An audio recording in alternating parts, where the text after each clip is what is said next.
Welcome back to the channel, everyone. We're back out here at Silver Creek Gun Range, and I have a surprise for you today.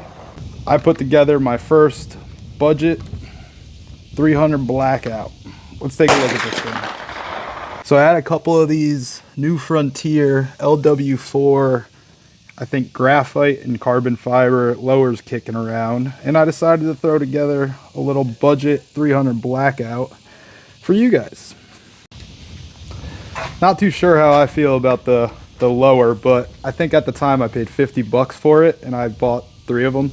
So let's see how it holds up to the 300 blackout. I did put a side charging upper on it that I won on Gun Broker for about 200 bucks. And then Palmetto State had a sale going on for a complete lower kit in that Vortex Strike Fire too.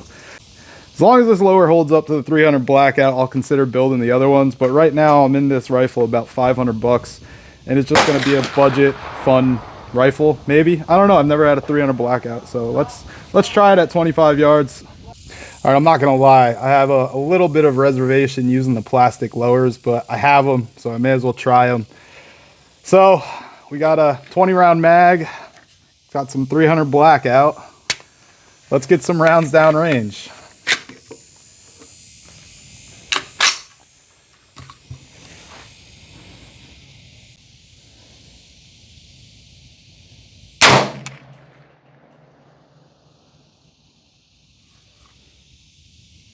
Well, I don't see any cracking. It did cycle. Let's try a few more.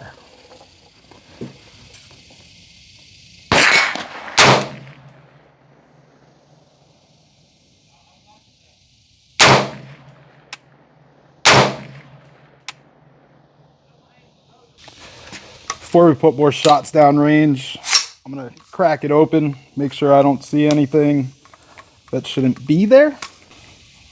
And I wanna make sure there's no cracking or anything. It's a bit tight.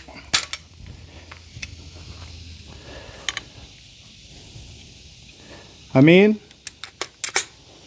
everything looks good. So I got the Magpul flip up iron sights on this, and those are actually lined up pretty decent. So what I think I'm gonna do is just line up the red dot with those sights and leave it sighted in for 25 yards and just, like I said, have fun with it. Before I adjust this, I just want to point out something that's cool in this Vortex. The cap focus actually has a key to be able to adjust your windage and elevation knob, which I think is pretty cool.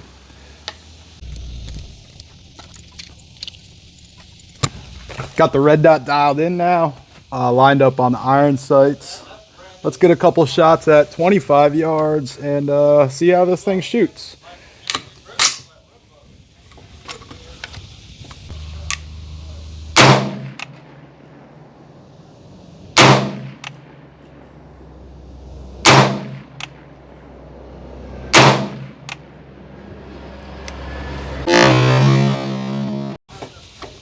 I mean, I gotta say, I really can't complain about this. It seems to be holding up.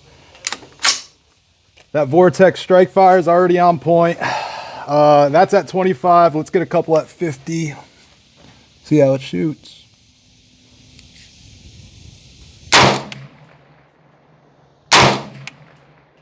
Wow, really high. Well, I'm no pro, but I just noticed something.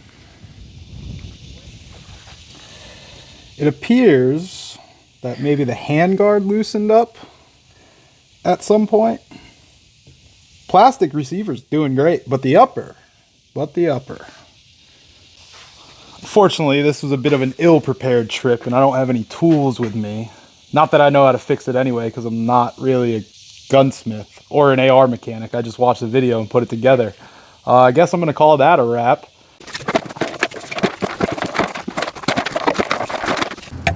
I just got all packed up, and a short update from inside the truck. I spoke to another member that's here at the range, and he assured me it's just a loose handguard. I'm not going to risk it. I'm going to go home and make sure everything's tight. I guess that's a lesson to all of us. If you buy a complete upper or a complete lower, make sure everything's tight on it before you take it out to the range. And also, pick up your brass.